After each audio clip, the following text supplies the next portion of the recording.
So it's just getting live stream very just a second.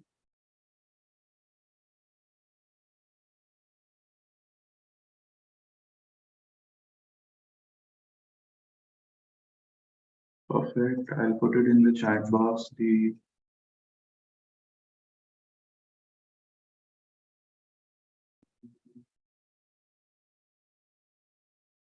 Great. I think let's begin. Let me just close that tab.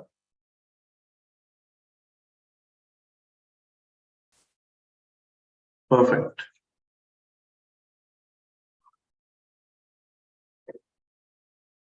Great. So thank you, friends. Thank you all for joining in such big numbers and showing interest in a topic which is really very interesting.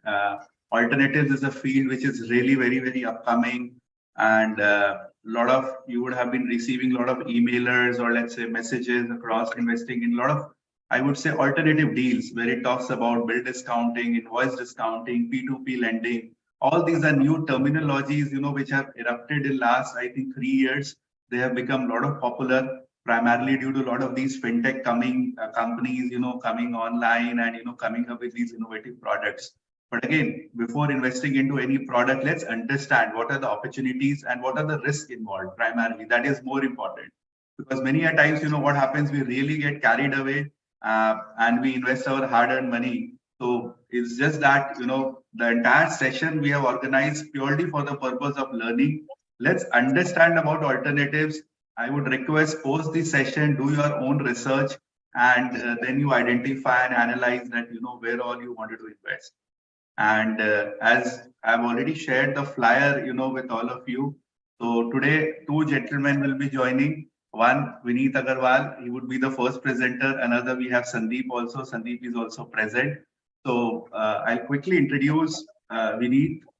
So Vineet has over a decade of experience, across sectors, including real estate, hospitality, and he has managed 1 billion plus of equity assets deal, across different organizations. He was a founding team of Pyramid Fund, which over the time grew to a AUM of around 7 billion. And prior to Pyramid, Vineet has also worked with Axis Bank and across cement, retail, and engineering division. Currently, he is the founder member of Giraffe. Giraffe is an alternative investment platform which provides us these opportunities where, as a retail investor with a small ticket size of, let's say, 1 lakh, we can, explore different opportunities other than bank FDs, which provide somewhere between close to 8 to 12, 15% return. And depending upon our understanding and risk appetite, probably, we can choose the product. So I'll simply hand over the podium to Vineet. Vineet, it's all yours. So please explain to the audience about alternatives. What exactly is alternative? World of alternative, what exactly is all about? It's very new to India.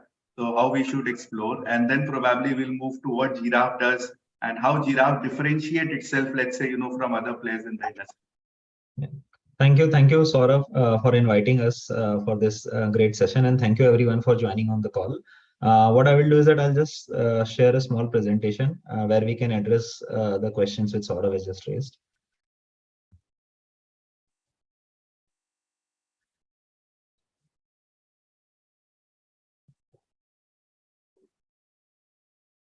Saurav, if you can confirm if my screen is visible. Yeah, it's visible. Okay, thank you. Yeah, so as Saurav was mentioning, Giraffe, we are a fintech platform. We are one of the largest fintech platform offering high yield alternate investments opportunities in India. But before going to what those opportunities are, let us try and understand what the landscape currently in India is. As everybody who is on the call, you would relate that, once all of us, we started earning money, the first thing that we do is that, we typically go and we'll do some SIP, then we buy some shares based on recommendation of friends and families. Then once we move ahead in our career and we accumulate a little bit of wealth, we buy a real estate, that is a house for ourselves. And in between, we'll be buying golds. So primarily, I would say 90-95% of India has been investing in these three asset classes, which is equity via SIP or direct equity, buying a real estate for themselves, and buying gold. But if you see the portfolio of actually an HNI, ultra HNI, family offices and institutions, they don't invest like this. And if you see portfolios of people in more developed economies like US, UK, etc., even they have a lot of various other investment options. So in the current landscape, on the left hand side, if you see the yield versus risk, graph, you will see that we have low yield options like FD, savings, etc. Then between 8 to 10, around 8%, you will have bonds, real estate, which give between 6 to 8% kind of a return. And then you have public market equities, which will give you, say, maybe between 13 to 15% kind of a return. And at the fag end, more than 30%, you have the new age crypto, angel investing, etc. But there is a large vacuum if you see between, I would say, 8% to 15% kind of a range, and between 15 to 20% kind of a range. So now this is the vacuum that we are trying to solve, where you have multiple types of investment opportunities. At around 8 to 10%, you will have CPs, you will have corporate bonds. Between 10 to 15%, you will have invoice discounting. Then you will have structured credit opportunities. Then you have venture debt opportunities. On the right hand side, if you see on the table, today in India, you see 1% of an individual's portfolio is in alternate investments. But in a developed economy, people tend to invest somewhere between 10 to 20% of their entire portfolio in this asset class.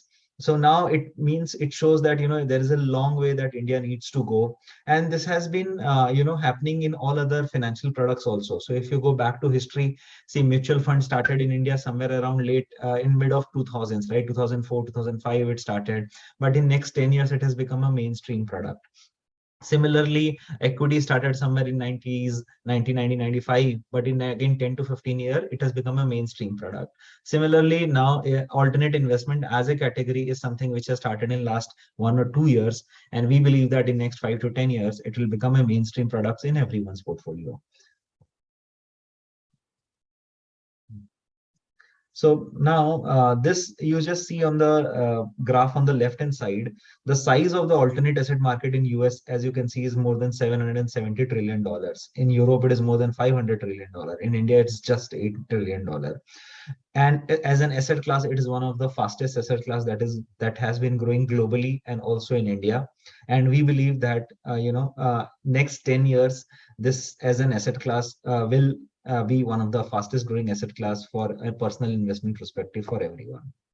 And platform like ours and various other platforms also are basically democratizing this space and are ensuring that the access to these investments are not available to a select few, but is available to anyone and everyone, irrespective of where they stay, irrespective of their ticket size, and irrespective of their understanding of the product. We are trying to solve for knowledge, we are trying to solve for access, and we are trying to solve for capability for investment. So coming to Giraffe, Giraffe is basically a tech platform which provides a seamless experience to investors.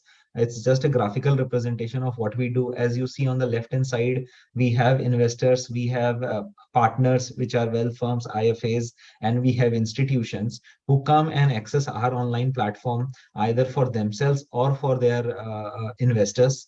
And they have multiple deals. They can see all the deals for various tenors, various risk categories, various payouts, and then basis the deal that they like, they can choose and participate in the investment. The same is being used then to provide the borrowers to access these capitals. Who are these borrowers? These borrowers are basically companies in the entire spectrum. It could be a large NBFC, it could be a large conglomerate, it could be also a company in the startup ecosystem. So we cater to a wide varieties of companies because as I said, we are basically a horizontal platform. So from a 5%, we are launching treasury bill next month. So from 5% to 20%, you will find IRR, and from a 30-day tenor to almost a 3-year tenor, you will find various types of deals and opportunities on the platform.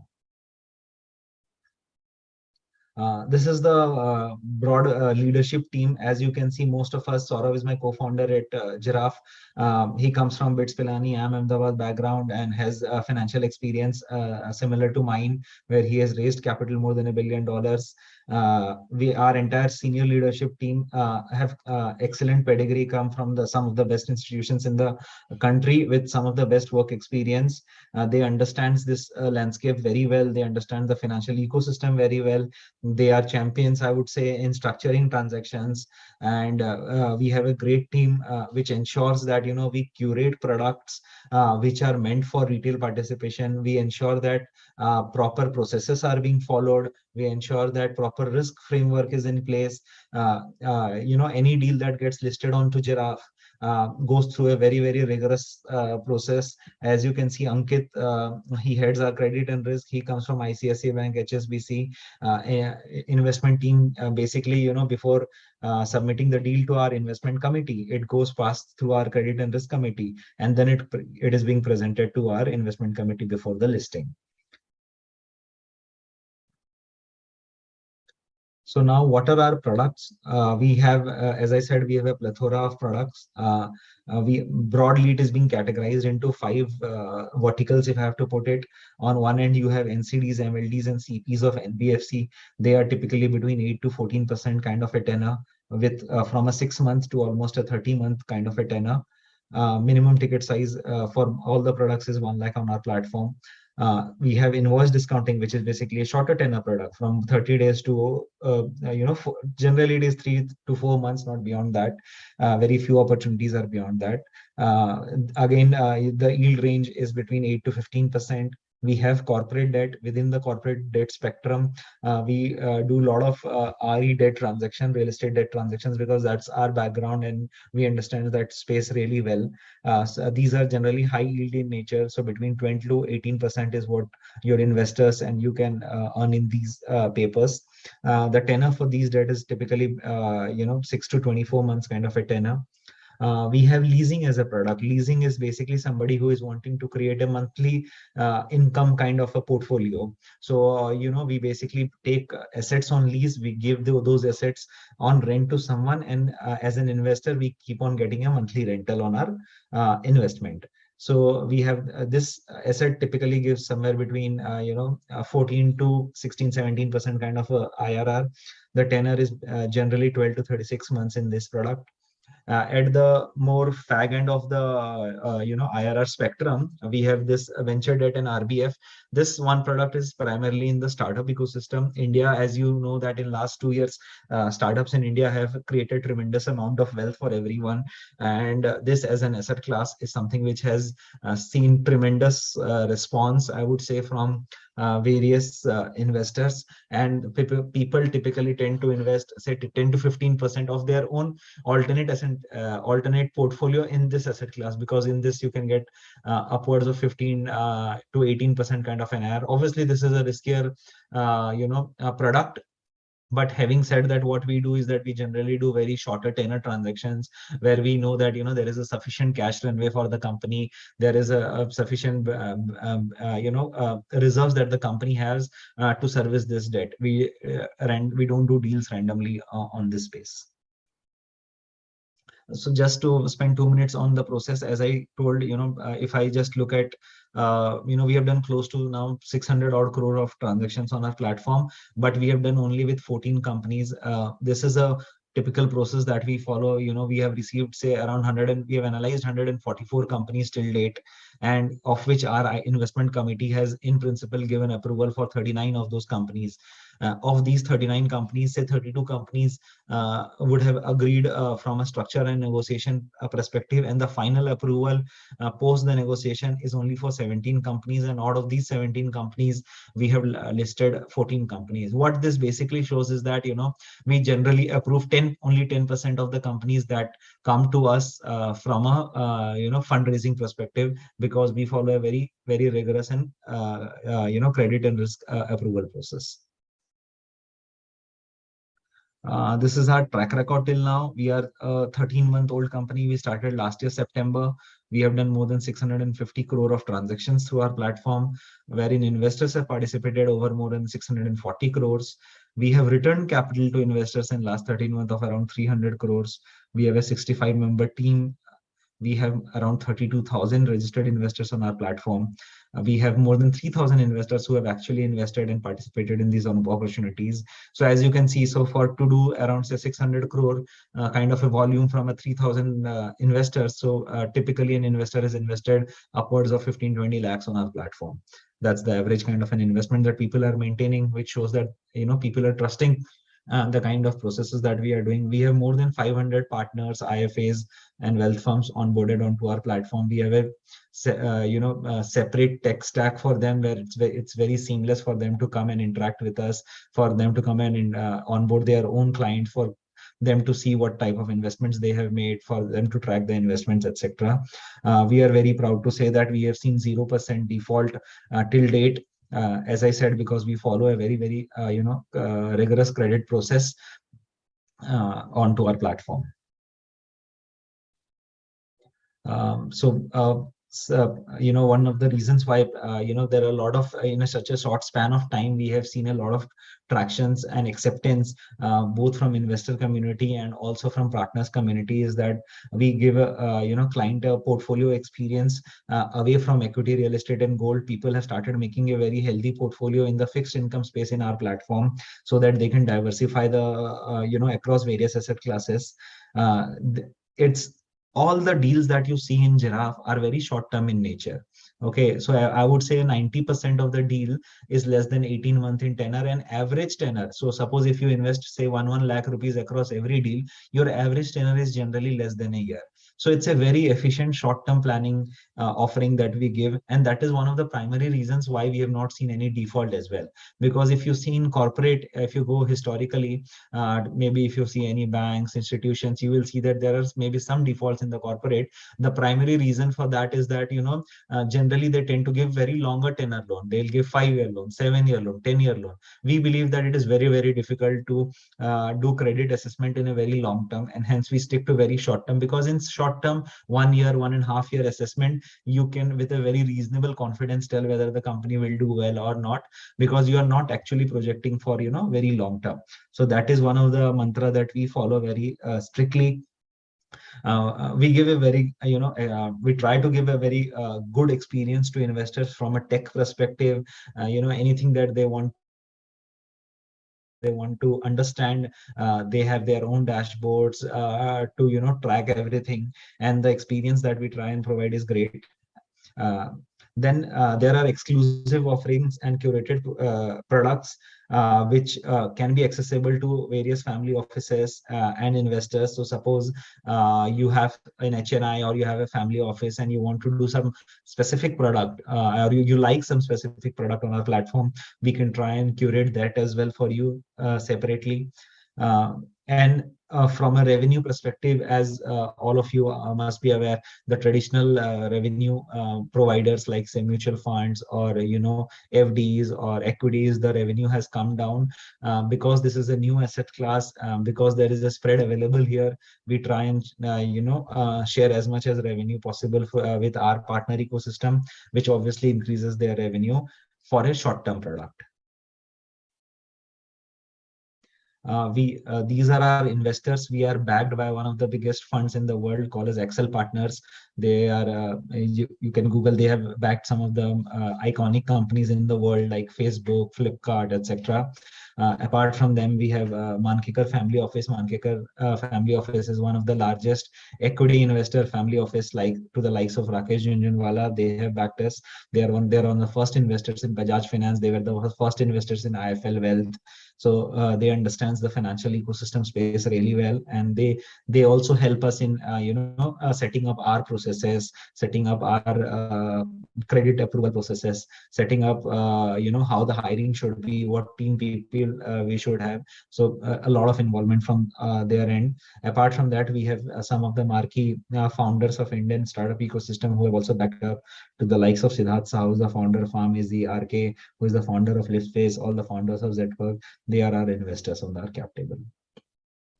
So Vineet, I have let's say a few questions from the investors' perspective, like what they would have, what I'm just discussing with them. Should I stop sharing the screen? Yeah, you can do that. You can.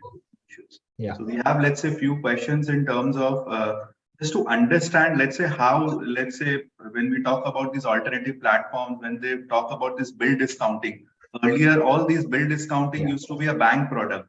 Earlier, let's say bank used to do invoice discounting, let's say for the specific clients. So how you are bringing that, let's say, to retail investor, what kind of a risk, let's say, which is involved? Let's say probably you have done a bill discounting, let's say for an X company. If that X company doesn't pay that money on time, what kind of mechanism do you follow so that that recovery take place? Do you take any collateral in the entire? So what's the exact process? If you can explain one So example, one deal, how you have packaged it so that people will be able to understand. sure. So see, there are two questions in your question. Actually, one is that earlier banks were doing the bill discounting, and today new age fintech companies are doing it. So it is not that banks are not doing today. Banks continue to do bill discounting even today. Okay, but what is happening is that there is a, I would say, inefficiency in the entire banking system, as a result of which a lot of fintech company exist. Okay, so for example, I'll just give you, I'm just digressing for 2 minutes. Okay, for example, say payment is giving, say Paytm is giving you a payment gateway.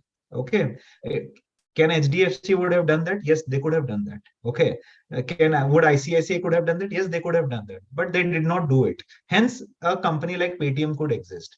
Now you have neo banks company. Now neo banking fintech company, what are they doing? They are basically opening an account for you. Okay, that's all they are doing. But can an ICICI, HDFC, and Axis, can they not develop a technology where they can open a bank account like a neobank? Yes, they can do, but they don't do it because they work in a very inefficient manner. Okay, so I would say 70-80% of fintech company in India are existing because the existing banking system is not that efficient or fast enough, or they do not have the DNA to think from a tech angle. Okay, I'll just give you an example. Today, we have only 2 people in our accounting team, but they are managing the entire transaction for almost 4,000 investors. How can we do that? Because we are leveraging technology so much. Okay, so now, as a result of this, currently fintech company, because they can integrate tech wise to various companies, we can integrate ourselves to their tally system. There are a lot of tech things that can be done which a current banking system cannot do. To do a bill discounting through a banking system, you have to follow the old method where you give the slip. Okay, you have to go to their branch. Means it's an entire process, right? As a result of this, a lot of companies have started working with companies like us for their bill discounting need, because for them speed of execution, for them cost of doing the transaction reduces substantially when they interact with us. Okay, that is one of the primary reasons why we are also getting the business from a bill discounting opportunity. Okay, second question that you asked is from a risk perspective. So I'll give you an example. So we don't do, as I said, we have a very robust process. We don't do random bill discounting for any company that comes to us. We will be getting almost 10 proposals on a daily basis, if I have to put it. Okay, the structure, how we structure the bill discounting is that we always have an anchor relationship. I'll give you an example. So suppose, for example, we have a company called as Zetwork on our platform. Okay, now Zetwork has say 10 vendors. Okay, and those 10 vendors, they want to discount their bill with us. We don't know those 10 vendors. Okay, but we know Zetwork is a unicorn company, is having 1,000 crore cash in its balance sheet. Okay, has only 500 crore debt. We know Zetwork. What we tell Zetwork is that will have a recourse on you. Okay, we will take some checks, UDCs as checks against those invoices from Zetwork. We'll have a tripartite kind agreement, kind of an arrangement, where if Zetwork tells us this is my vendor, they have done this job for us, they give us a full confirmation of the invoice, they have done this job for us, and I need to pay them this money after 90 days. But you pay them today, and after 90 days, I will pay it to you. Okay, so if we have this kind of an arrangement, then that is the only case where we will do the bill discounting. If the vendor, suppose they come to directly to us and saying, okay, no, I have invoice of Pepsi, I have invoice of Coca-Cola, etc., and can you do it for us? We don't do it unless we know Pepsi, we know Coca-Cola, we know Zworks of the world, and that is how we then do the transactions. So you mean to say your ultimate risk is on Zetwork. So let's Yes, say if we that always vendor we does always not have pay, a relation. Zetwork will pay you. Yes. So, No, we do only when Zetwork has to pay. So we do okay. basically payables of Zetwork, right? Okay. So like that. That is how we structure all our transactions, where we Okay. have an anchor level relationship. That is the only cases we do. Okay. So your risk lies on Zetwork, basically not on the third party. So that's Yes, how we you don't. get a Yeah, comfort on the yeah, entire deal. yeah. We don't do with small vendors and all of larger companies. Okay. Generally, what you will see in India, no, there are a lot of, I would say, companies or platforms which will show you that I have an invoice of Pepsi, I have an invoice of Coca-Cola, and it is 18% return, for example. Okay, but what actually happens is, see, they have neither spoken to Pepsi, they have neither spoken to Coca-Cola. It would be some small vendor, even if he's supplying, say, carton to Coca-Cola for packaging, they will come and discount their invoices and give 18% return, for example. So people have to understand that, yeah, Pepsi and Coke will never borrow at 18%, right? They will get money at 8-9%. So they will never borrow at that rate. It is those vendors of those larger companies. But we don't do those type of transactions, okay, where we will get 18-20% return from those vendors, but we are running a very high risk. We are happy giving a 12% return, but dealing directly with the anchor. So do you have any kind of, let's say, legal or team as such, which is set up as a backup so that, let's say, even if Zetwork does not pay, so you have a Yeah. legal recourse on Yeah, Zetwork yeah. and, So you we know, have we you have can a do proper that agreement process. in place where we have legal recourse. As I said, we take checks against those invoices. We have UDCs from the companies. Okay, so we have all those proper agreements in place. So let's say as a retail investor, probably assuming, let's say I have 5 lakh rupees idle in my savings account. So Yeah. currently what we advise them to either put it in the savings account, better than savings is your, let's say, your liquid plus ultra short term, which is giving you 5.5%. And now let's say these alternatives, a lot of different platforms are there. They offers around 10 to 12%. So according to you, what portion would you suggest? Ki let's say, okay, you try let's say with a 1 lakh rupee with your platform and then just test, let the prepayment happens after 90 days. Let's understand the cycle. And only if you gain confidence and then probably, you go and invest into different companies and you can diversify. So what would be, let's say, your message to the investors in terms of who wanted to try, who are really afraid in terms of, let's say, even putting a lakh of rupees just to try it out. So like, how would you let's say give them an ease of comfort in terms of trying it out and exploring these alternatives? See, the shortest way to try out our platform is the invoice discounting opportunity, right? Because this is generally 60-90 days product, right? So the first investment, and that is what we have seen in our journey also, Saurabh, is that, over last 1 year, the first time when anybody comes to our platform, they will put, as you rightly said, maybe a lakh or 2 lakh rupees in the invoice. They will see maybe in 60 days how the performance has been. Okay, and then they keep on investing. But as you saw in the number also, an average portfolio that a person is maintaining in our platform today is around 22 lakh rupees. Okay, because 3,000 investors, 650 crore is what we have done, right? And we have seen that by month 3 or month 4, we typically get between 10 to 12 lakh. I'm talking about an average at a company level. Okay, is what they have invested, is because we feel that we give them enough information, we give them enough comfort, we are always available for them, where they can reach out to us, they can email us to solve their queries. You can see our product note on the platform. You see that how deep we go into each of these asset classes. So the short term in trust building product for Giraffe would be the invoice discounting product. And once you have tested that, we generally advise everyone that, you need to diversify. So suppose if you are investing 10 lakh rupees on our platform, please don't invest entire 10 lakh only in invoice. Okay.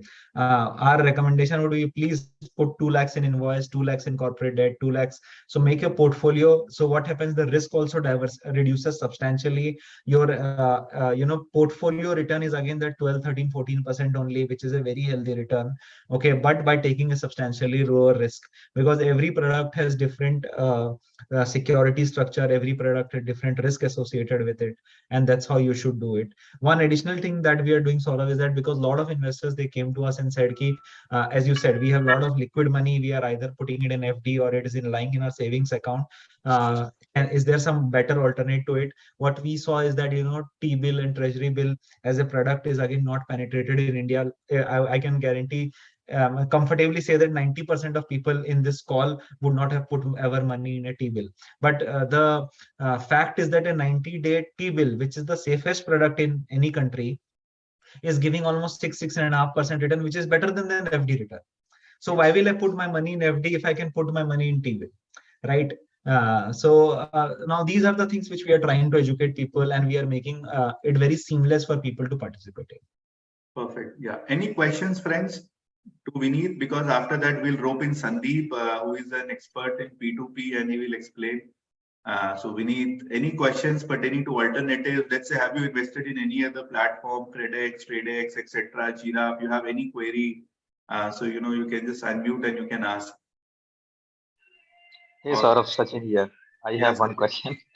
Yeah. So how did the question for Vineet? How did the name Giraffe came up? Yeah, it's a question. So see, when we started, Saurav and I started this company last year, and we were thinking about, what to name it, right? That is the first thing as a founder you discuss. One thing we were clear is that, we don't want to name anything related to finance. Okay. We didn't want to be a finance heavy name. And, our vision for Giraffe is that, it becomes the one-stop platform where you get every alternate investment opportunity in India. Okay, so it has to be like an Amazon, okay, where you get everything. So like, when even e-commerce, when it started in India, there were websites, some website was selling t-shirts, somebody was selling shoes, somebody was selling TV, but eventually you had Amazon and Flipkart who were selling everything under one umbrella, right? And that was the vision with which we started Giraffe to start with. So it will be the one-stop horizontal platform, and hence we wanted a name which is just a single name. So when we were exploring the name, we liked the name Giraffe, and then we could relate to the animal also, because giraffe as an animal, they get to eat the best fruit in the forest. They get to eat the best leaves in the forest. The yields are better than all other animals, right? And that is what we could relate ourselves to. That is what we are trying to provide, and hence the name Giraffe. Perfect. So Lakshman has one question. Do you deduct TDS on returns? Yes. Okay, so you will deduct 10% TDS, and they will get that. It will be uploaded in their Form 26AS. Yeah. Okay. And for a couple of invoice, especially for all debentures, so it is mandatory we do it. Okay, invoice transactions. There are some transactions depending on the company, because there are some structural things. Okay, in some cases we do deduct TDS, in some cases we don't deduct TDS. Okay, but it is but in the any opportunity that you participate, it is explicitly written whether TDS will be deducted, not deducted. Okay, is there lock-in period for the tenure of investments? So lock-in is basically whatever is the tenor. So suppose one deal, which is say 90 days, if you have invested in that, so you have to stick to 90 days. We don't have a early exit option as of now, because there are again some regulatory things to provide those options. Hence we are not providing that. So what are the charges normally, with Giraffe is charging? Let's say you are getting Zworks. You are offering to retail investors that invest for 90 days, 13%. So what is the margin which Giraffe is having? If you can just explore. It depends on product to product, but generally, our margin will be somewhere between 100 to 200 bips, which is 1 like to 2% depending upon the products. Depending on the product, counterparty, which company you're dealing, No, Milind, corporate FDs they are not offering, because alternatives is an alternative to corporate FDs. So they have launched as a product where they give you a certain alternative to FDs. So I have an alternative to FD, which is T-bill, as I said. So I was coming to that. So you have Government of India, let's say bond, which is available on their platform. So it's, let's say 30 days, 60 days, you'll get around 6.5%. As Vineet said, we have not participated in Government of India bonds. So at least we can explore that. So T-bills, Ram, is about Government of India bonds. So whenever Government of India raises money for short term, less than 1 year, it is called treasury bills. So earlier, as a retail investors, we could not participate. We could not buy T-bills because you used to buy. We were supposed to buy in a very big lot. It was not available for retail investors. But of late, RBI has also allowed for retail investors to participate and buy Government of India bonds. So these are like sovereign guaranteed. These bonds are issued by Reserve Bank of India. And these are, I would say, it's like a bond which is issued by an India or maybe Reserve Bank of India. So it's like a government bond. So maybe I would suggest each one of you, at least you can try buying a Government of India bond so that, you understand how the transaction takes place. That is something which is a completely risk-free, zero risk kind of a trade which you can do. And that will give you an understanding how the entire transaction happens. Yes, they have an app, they have a web portal. So Vineet, can you just quickly share in just 5 minutes, and portal, if you have an access to that. Yeah. So we have a web portal basically. Just give me 1 minute. I've also shared the link, in the chat box, their entire web portal. You can just explore. You can just log in with your mobile OTP, and you can invest. Again, minimum amount investments on their platform is 1 lakh. Okay, that is a minimum amount from which the investment starts. So we can just quickly do that, Vineet, and then I'll open Sati. So this is the portal basically. It's a very seamless. So for anyone who is coming for the first time, you just have to click on the sign up. You give your mobile number, your name and email ID. You will get an OTP, and you just can sign up. And then after that, it's a 2-minute KYC process for which you need PAN and Aadhaar. Once you have done the sign up, I'll just log in from my number and I'll show you how it will be.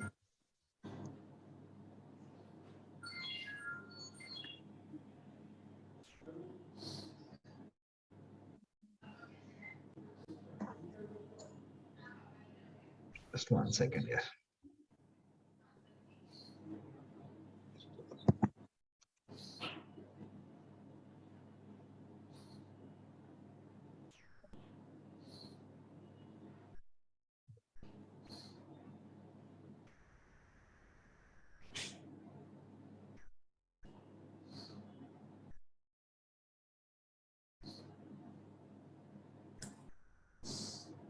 I think your screen is hanged, Vineet.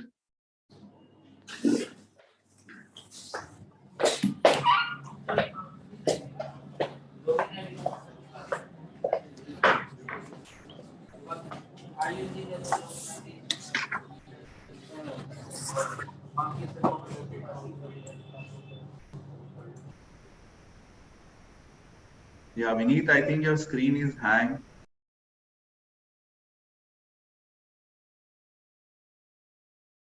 We'll just wait for a minute. I think he had some network issue, probably. Shantanu, you are there? Yeah, sir. Shantanu, I'll just give you a screen sharing access. If you can just do that. Okay. And Sure. then, because I have to quickly invite Sandeep, he is waiting. Yeah. Sure. Yeah. So I've made you the co-host here. Yeah, I'm just opening the G. I think Vineet is there.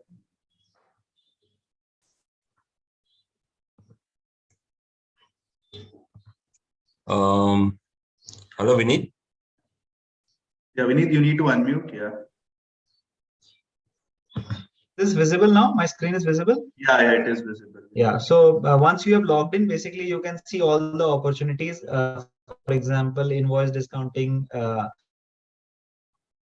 CP. So you can see here, it is invoice discounting is written. This is like corporate debt. This is like commercial paper, right? So if you want to know more about the deal, what it is, you can just click on the page.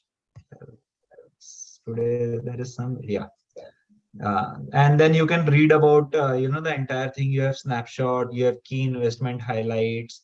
In documents, if you click, you can download the the product note, which is the presentation, right? So these are the so this is like the product note which gets downloaded. And if you want to invest, you just click on whatever amount you want to invest. You can just put the amount here and then click on the investment now button, and then it just takes you to the payment gateway page basically. So it's very seamless, and like you have a dashboard. You can see what are the investments that has been done by till date, what are the active investments, what are the fully repaid investments. Perfect. Great. Thanks, Vineet. Thank you for highlighting that. And I think I've also shared the link in the chat box. So I would request all of you, maybe you can just explore, log into the website, do a simple basic KYC. And if you want to invest, let's say in Government of India bond, you can try with that. That's a zero risk product. Just we are yet to launch, Saurabh. We'll launch, I think next week we are launching, but I'm just telling you. Yeah. So maybe, and you can just, I think, log in, register, and you will keep receiving all the updates in your WhatsApp, what all new products that keeps coming. So I think that will give you a lot of insights about that. Yeah, and yeah, we have a full ecosystem to service all of you. I mean, we have Perfect. like. Great, great. Hmm. Thank you, Vineet. Thank you, Shantanu. Thanks, Shantanu, for having Vineet on board and giving us insight on what alternatives are all about.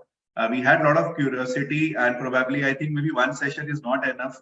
So we'll have you, let's say maybe another time where depending Yeah, we upon, can let's have say, product-wise sessions, or if you want. yeah. Yeah. So probably that's what I was thinking. We can have product-wise session, and we can call somebody from the product team just to explain them what exactly is the risk reward and how they can actually invest the transaction flow. Maybe we can do that. So today we just wanted, to generate that curiosity about alternatives, so that let's say if any investors come across this product, they know exactly what exactly it is all about. They know a brief and they can do their own research.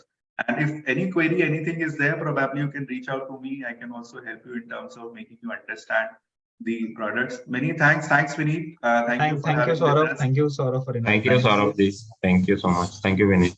Thanks a lot. And friends, now I'll invite Sandeep. Sandeep, thank you again. Sorry for waiting you for let's say 5-10 minutes additional. So Sandeep is a founding member of Liqui Loans. Liqui Loans is an RBI approved P2P lending platform, and many of us have explored these kind of names. Let's say FairSend.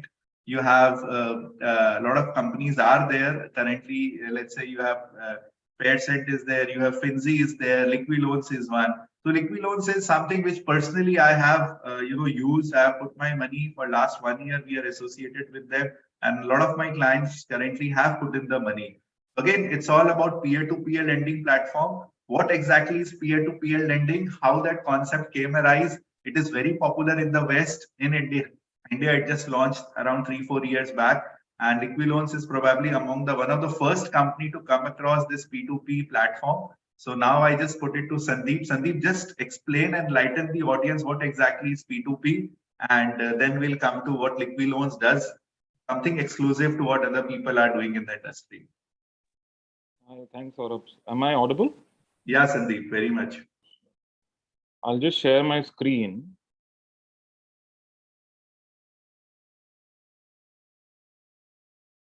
Is this visible now? Yeah, Sandeep, it's visible. So we are a peer-to-peer lending platform, as you rightly mentioned.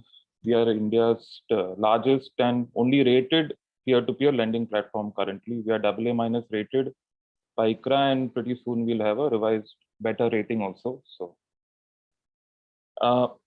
about just something about us, we are a fintech platform. We are regulated by the RBI.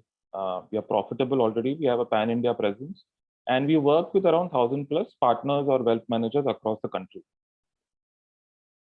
This company was co-founded by Achal and Gautam, who are the ex-co-founders of this company called Rento Mojo.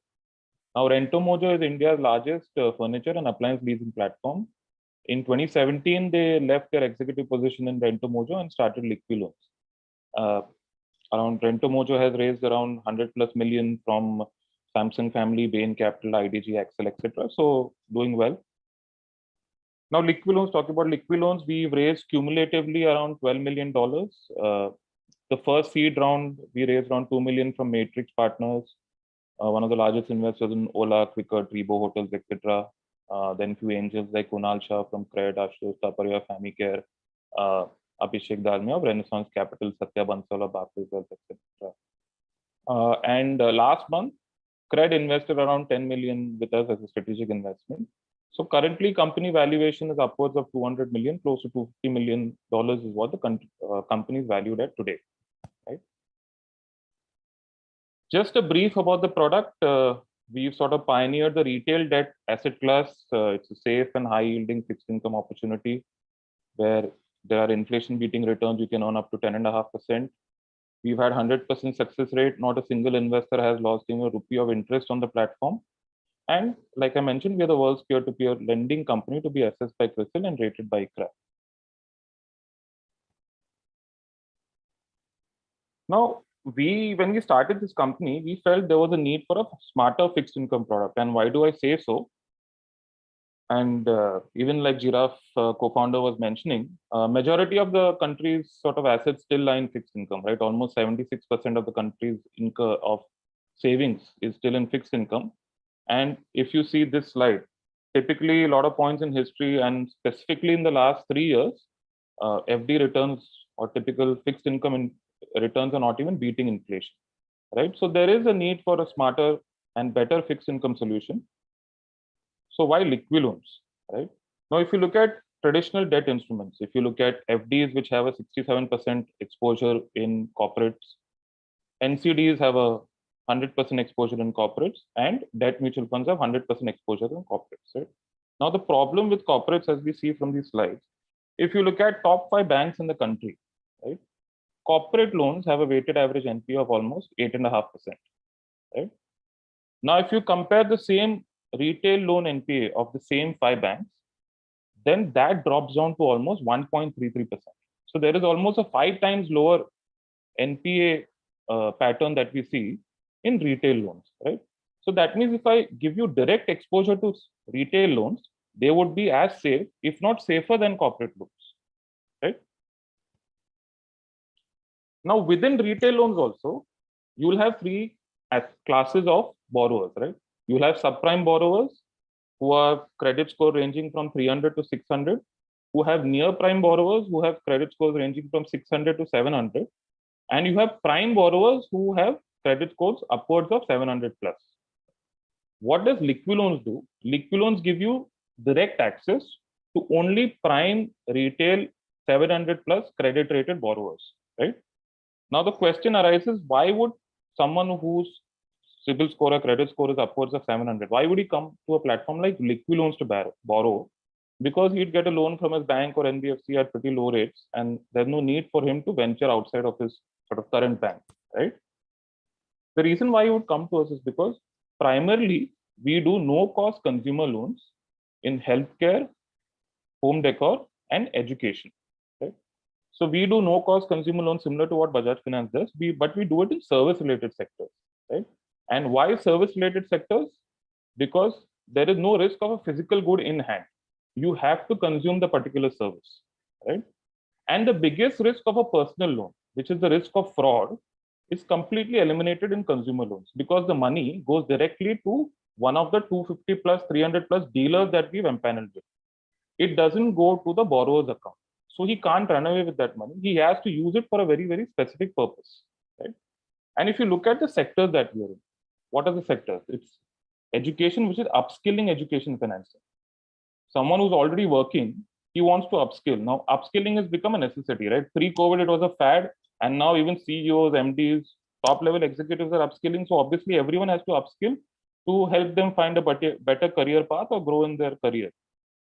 We do no-cost loans in home decor. Now, what is home decor? This is simply interior design solutions, right? Where you want to furnish a 1 BHK, 2 BHK, you need a modular kitchen, something like that. And the third segment is discretionary healthcare financing. These are discretionary non-fatal healthcare, right? Something like a skin care, hair care, IVF, dental, something like that. So typically, the borrower never comes to liquid loans to borrow. He goes to one of these 300 plus partners that we partnered with, and then avails a no-cost financing from those partners. Now, few examples of these dealers are Upgrade, NMIMS, Quant Institute, SPJN, Jain University. In home decor, there is Live Space and Design Cafe. In discretionary healthcare, there is Dr. Batra, Richfield, VLCC, Anjali Mukherjee, Cloud9 Hospitals, etc. Now, typically, if you were to just look at the mentality of these sort of borrowers, right? Now, given sort of a logical situation where I'm saying if I want to go in for a hair care treatment or a skin care treatment, if I don't have a lakh of rupees in my account, right, or whatever that sort of price point is, I will not take a loan for the same. It makes no financial sense. Logically, you should not do it, right? But if the same borrower were to be offered a no-cost loan, he has money in the bank. But if you were to offer him a no-cost EMI sort of product, he may end up taking it, thinking of it more like a mode of payment, or he may just end up taking it because of convenience, right? So my typical sort of borrower is never credit hungry, right? Now, how do I make sure that he's credit worthy? Average borrower profile, his CIBIL score is upwards of 700 plus. He's metro located. He's borrowing around 60 to 70,000 rupees, and he's borrowing for 10 to 12 months. So that makes a great profile, right? Where I'm saying small ticket size loans to salaried borrowers in metros. These are the kind of borrowers who will always pay on time. typically what do I check? I check his CIBIL, I check his education, I check his profession, I do a banking check, and I do sort of complete credit analysis in 10 to 15 minutes, which through the use of technology, I can do that. And why does the borrower repay? The borrower repays because just like any other bank or NBFC, I can affect his CIBIL score. If you look at the grand scheme of things, he's still sort of in that loan origination process where he's taken a personal loan, he'll take a home loan, he'll take a loan against property. All these loans are there for him in the future. He does not want to default on something which is so small in the grand scheme of things. 5,000-6,000 rupee EMI, 60 to 70,000 rupees product. You don't want to affect your CIBIL score because of something which is so small, right? And how do we earn? If the borrower is not paying any interest, what is our earning mechanism? We earn through subvention, right? Typical example, let's assume the cost of the product is 1 lakh rupees. 20,000 rupees is compulsory down payment, which shows skin in the game. 80,000 rupees is what I will finance. Now, as a borrower, the borrower will pay me 80,000 over a period of 10 months in 88,000 rupees each. While to the dealer, for example, if the dealer is Dr. Batra, I will pay 80,000 and I will deduct my fees from that, which is typically subvention or some form of invoice discounting, right? So typical subvention range is 3 to 15% depending upon tenure, but average, because average tenure is around 10 months, the typical subvention is around 10%. So I will deduct 10% of 80,000 and I will transfer 72,000 to Dr. Batra. So just to pause you, Sandeep, you mean to say that Liqui Loans works in a model where you don't charge, it's a zero cost EMI for the It's a no cost EMI, absolutely. And you take, let's say, your sharing your income from maybe Dr. Batra or probably that education institute, upgrade, etc. So Correct. So your margin comes from them. So it's more or less like a Bajaj Finance model. Typically, I can say that. Yeah, we buy a TV. Bajaj Finance gives me a zero cost EMI model, and they charge, let's say, from Khosla, Raipur Electronics, whatever is there, and those online platforms. So probably a replica of that probably model into different services, basically. Correct. So I'm saying, why reinvent the wheel, right? There is a model which has been prevalent for the last 15-20 years, which has done fantastically well, right? And if I make that model even safer, then that gives the investor a lot of confidence, right? And services, you will see typically these are low luxury kind of services or products, right? Intent to pay is very, very high. Right? So typically my subvention is around, like I was mentioning, 3 to 15% depending upon tenure. The IRR that I make annualized is around 23 to 24%. Simple calculation is 8,000 divided by 72,000, which is 11.1% IRR is my absolute. But because repayments that come back to me don't sit idle in the bank account, they further get redeployed in loans that further earn subvention. The churn is around 2 to 2.5 times. So that's why the 11.1 then becomes a 23 to 24% IRR. Typically similar to what Bajaj Finance does, right? So subvention-led model, interest is borne by the dealer partner and the borrower does not pay any interest on the sale. Right? And what is the rate currently, let's say, we are offering, let's say, for our short-term deposits? Sure. If you can just show that chart. Sure. So coming on to the investment schemes, right? Now, what is the proposition for the lender? The first 8 to 10.5% of the 22 to 24% always goes to the investor, depending upon the scheme that he's chosen, right? Now, there is a liquid scheme at 8%, which you can come in today, you can get out tomorrow. This is redeemable at T+2. So just like you invest in a liquid fund, you can invest in this scheme as well. Then there are lock-in schemes starting at 3 months, going up to 36 months. So for your short-term sort of investment goals, typically, 3 months to 36 months is what you're looking at on an average, right? And that's what we also have, starting at 8.6%, going up to 10.5%, right? Minimum investment is 10,000 rupees. Maximum investment is 50 lakhs per PAN card. You can also take interest payout monthly. So if you're looking for a monthly payout option, that is also available. Right? Now, just one question on the, can you just go back? Yeah. So I personally had one question. You offer 8% return, let's say on a savings account, let's say on a liquid fund. Yes. So do you see any asset liability challenge? Because let's say you are lending for 6 months, 12 months, and let's say all investors come tomorrow and they give money at 8%. And they wanted to redeem at anybody. So do you see any asset liability challenge or certain portion of margin you just keep lying, let's say in your, I would say, current account, so that if a lot of, let's say, redemption comes in probably a day, you are able to, process that? So typically, Saurabh, if you see the way that my portfolio is structured, is 30% is in liquid and 70% is in 1 year plus lock-in, right? People always come, try the liquid product out. Once they build some comfort, move on to the lock-in scheme, right? Now, so that means 30% of my investors can come in on any single day and ask for redemption, right? Now, how do I sort of make some room, or how do I cover this sort of a risk, right? I do that by first, I don't deploy 100% of your investment, right? I deploy around 90% of it. So 10% is in cash in my current account or in my escrow account, which is a drag on my P&L. But because I have a liquid option, I have to keep some buffer there, right? Typically, 15% of EMIs come back to me month on month, right?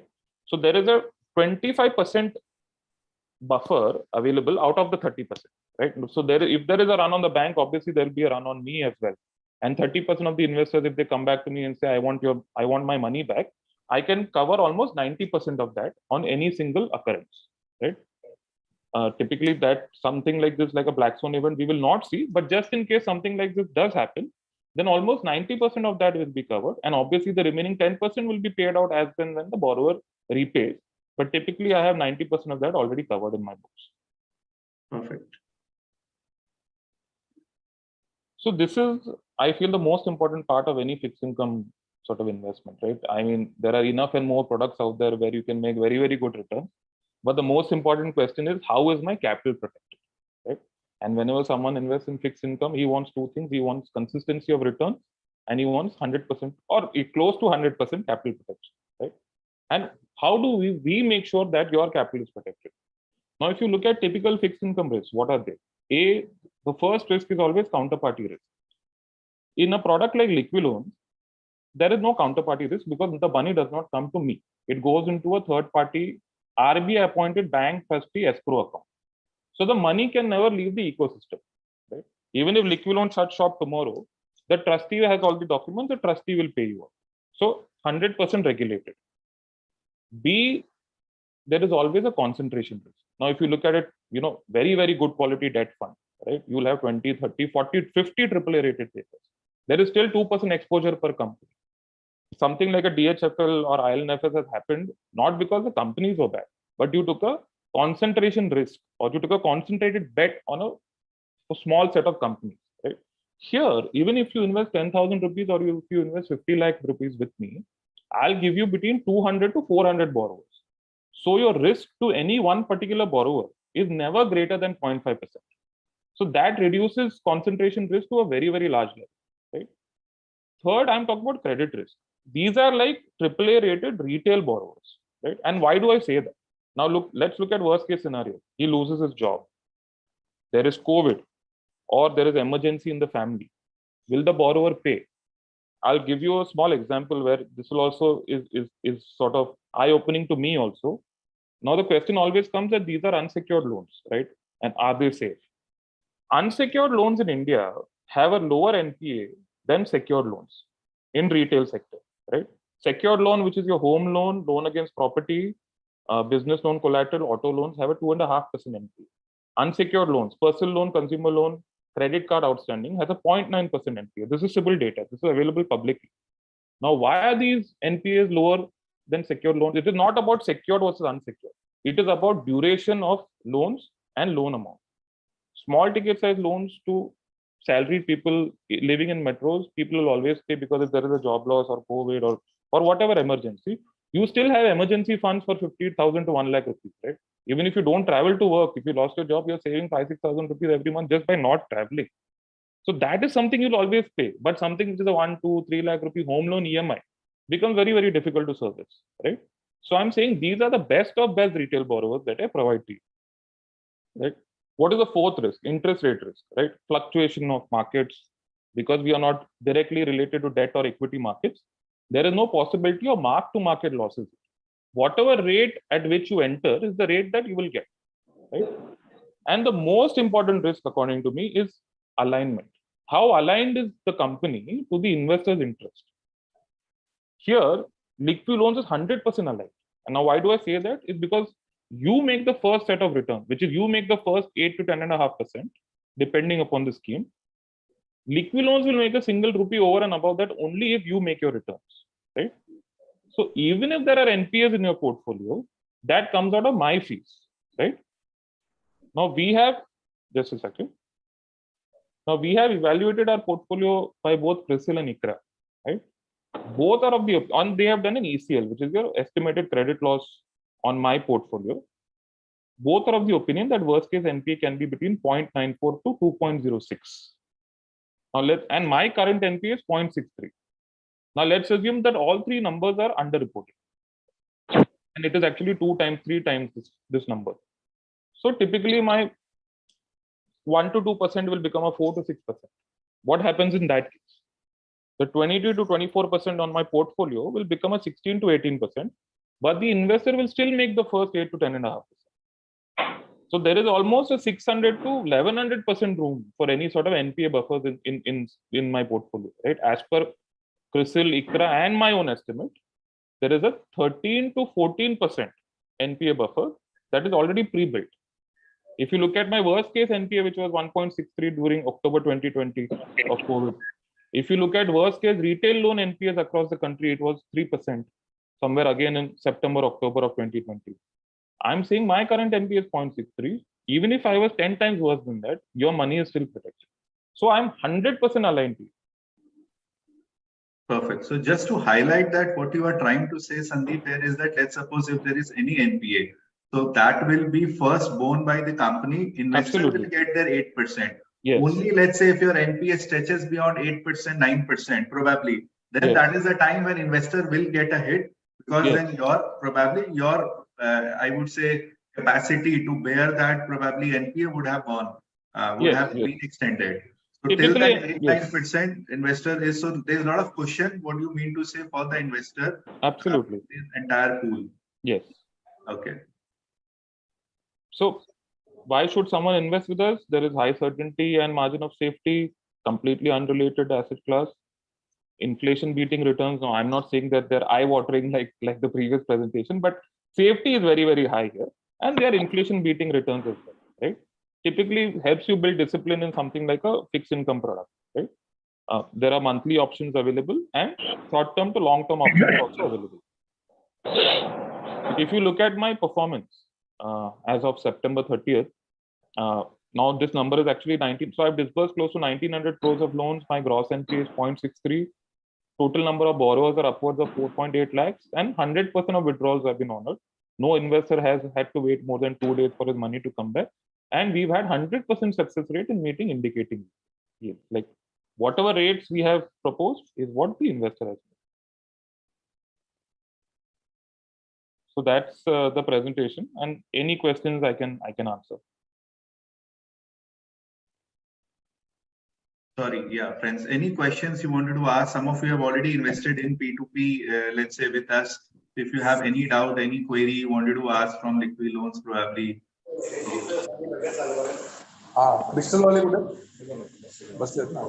Yeah, so Lokesh have one question. How is it is different from 12%? I couldn't get your question. 12%, I think he's talking about the Bharat Pay proposal. Okay, okay. Yeah, yeah. So I would, so within P2P itself, there are various business models, right?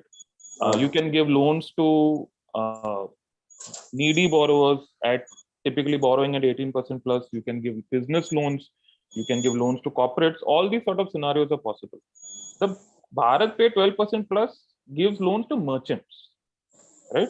Now, typically for me, I don't have the underwriting team or the capacity to sort of underwrite these borrowers because I think they're risky. Something like a COVID comes in, all mom and pop shops will shut, and then that business model again goes for a toss. If you look at the business model that I have built, right, even if COVID comes, even if there is some sort of an emergency, right, typically you'll have people not going to healthcare or not doing their homes. For example, if only education is working, then I'll only cater to education. I'll reduce my supply capacity, right? So point I'm trying to make here is that there are different business models. I have chosen a business model that is safe, that is equally well understood by everyone, and which is scalable, is what we feel. So typically, that's the difference between us. The difference is in terms of quality of borrowers. Perfect. So Lokesh, what typically they try to do is they try to cater to AAA rated borrowers whose credit score is above 700 and plus. So that is what they are targeting, and they are offering, let's say, their products or let's say their advances to them. Is it similar to Credmint? Somebody is asking. Again, Credmint is a platform where Cred uses my infrastructure and algorithm to match their investors and their borrowers. So it is their own investors, it is their own borrowers. Again, these are salaried or sort of more or less individual loans where people are borrowing at 18% plus. Again, I am not very comfortable with a model like that. That's why, as you see, as the risk increases, right, your returns will also increase. There is no doubt that there are good products out there giving you good returns. But typically, again, this business model we feel is very, very safe. And we feel where investors' capital has a close to 100% chance of protection is what we've gone for. Perfect. So yeah, as you rightly said, higher risk, higher return carries higher risk. So one needs to understand the risk return ability, your risk return taking ability, and you can choose. So let's say if you are comfortable at around 8-10% giving money, let's say to somebody who is a AAA rated borrower, maybe you can have it. Or let's say if you are looking for slightly more returns, then you can look on to these other alternatives like what we invited Giraffe. So there they are giving, let's say, startups who are funded, and you get some other opportunities where you get around 12 to 15, 18% return. So depending upon your risk appetite, your understanding of the company and product, maybe one can definitely choose. Any other questions, friends? Maybe you can unmute, you can ask. Hello. Yeah, Ayush. I have one question. How does Lookie loans make money from no debt, no interest loans, no cost loans? Yeah. Like how do you make money?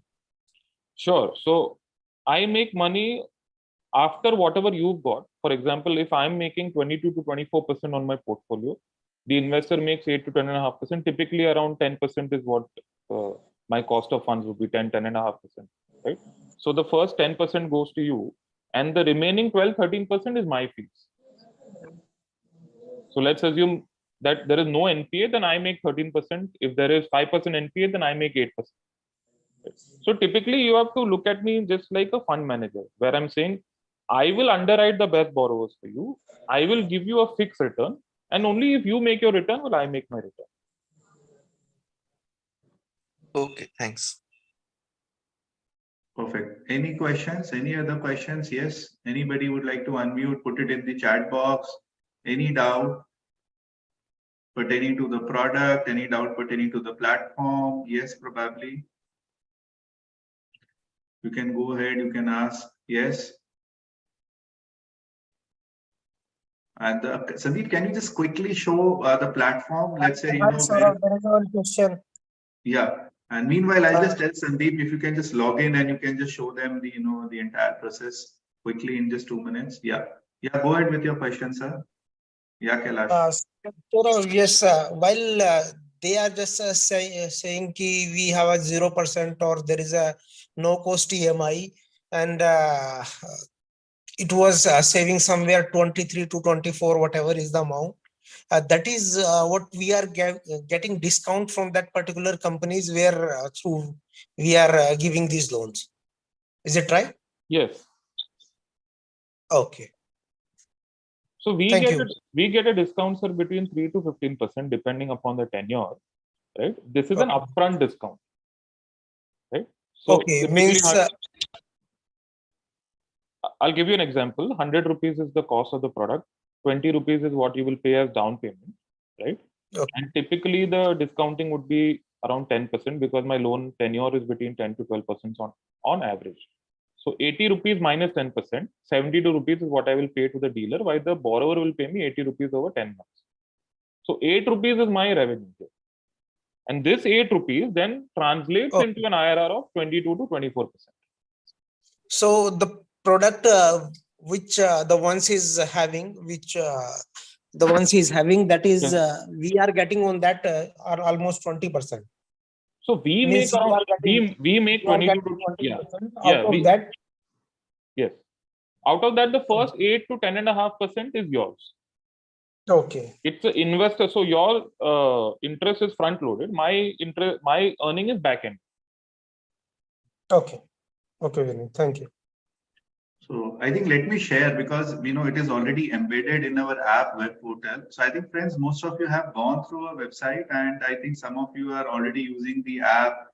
So Liqui Loans is already, we have embedded in our web portal as a where you can just choose this to park your idle funds. I'll just show it to you how exactly it is placed. Let me just share with one sample, let's say client example. So once you log into your portal, you will have your unique ID password. You just have to log into magnumfinvest.in, and on the left side tab, you will find Liqui Loans as an investment option. So let's say P2P investment. So we have just hard coded their link so that you don't have to log in anywhere else. If whatever is your current portfolio funds, you will be able to see. So once you click on Liqui Loans, probably you will see all your details, KYC are being uploaded, and once you click on the investment tab, you will get these options. So this is what Sandeep was talking about. Let's say for idle funds, you'll be able to get 8% return. And if you have a 3 months, you want to park for 3 months, you will get 8.6% and different tenure wise. So this is just a facility that we have, incorporated in our web portal by taking their link, and it's completely, let's say, depending upon the comfort level. So I would just request all of you, wanted to try, just try with 50,000 rupees.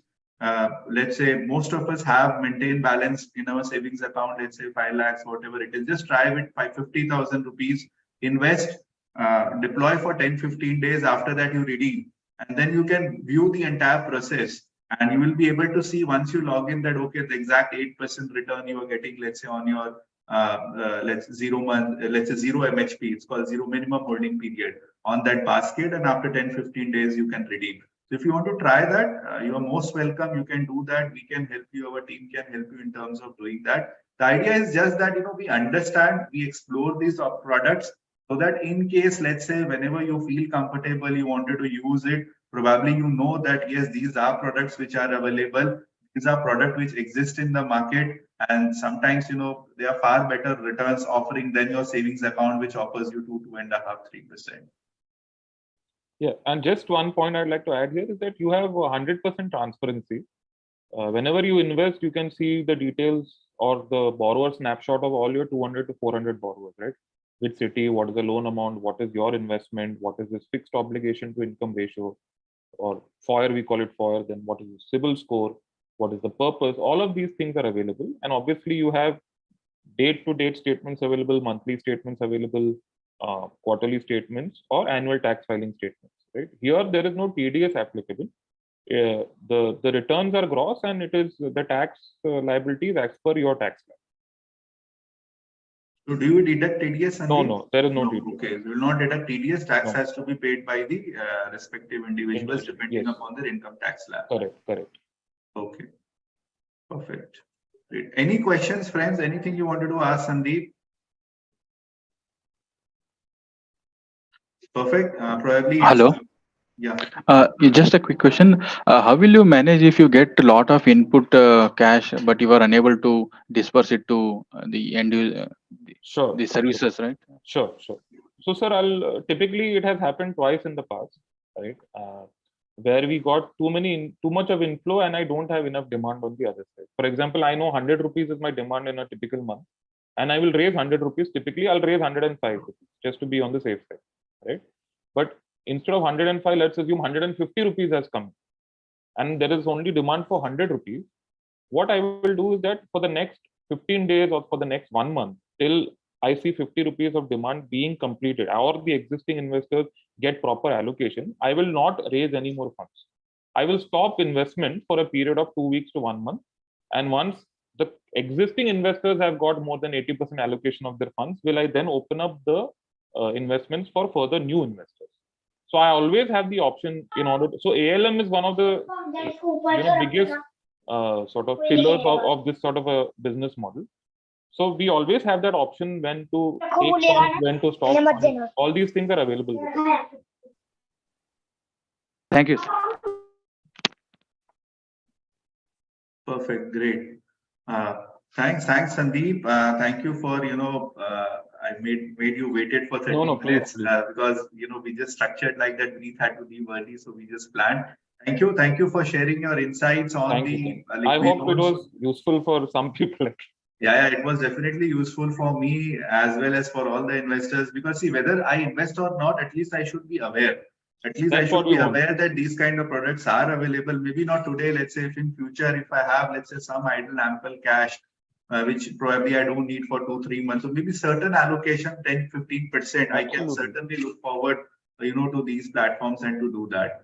And with Absolutely. you coming and explaining that probably, your business model, how, let's say, you are catering to, let's say, borrowers with credit score of 700 and above, that probably might give comfort to some of us in terms of differentiating where to put, let's say, why to put in liquid loans than, let's say, to put it into different platforms. There's a lot of platforms are available online, which are offering 15, 18, 24% return. So it depends upon us whether, if you're comfortable with 8 to 12% return, and we know something that, okay, this is how money is going, and I can log in, I can check the borrower profile, I can look at the credit score individually to whom the money has gone. So if probably that kind of a transparency is available in terms of, let's say, screening and then probably, it's up to one individual judgment and assessment depending upon the risk profile, whether they wanted to, Absolutely. park money. So 90 to 95% of your money should go in tried and tested products out there. This is my personal belief. Yeah. But post-COVID, there is that 5 to 10% room in everyone's portfolio to sort of look at other alternatives as well. And as per, like you rightly said, as per someone's risk appetite, you can allocate. There are enough and more companies out there. Wherever you're comfortable, you should allocate depending upon your risk profile. Perfect. So this is what I tell my investors: just try with 50,000, 1 lakh, and only if you get comfort, then you redeploy.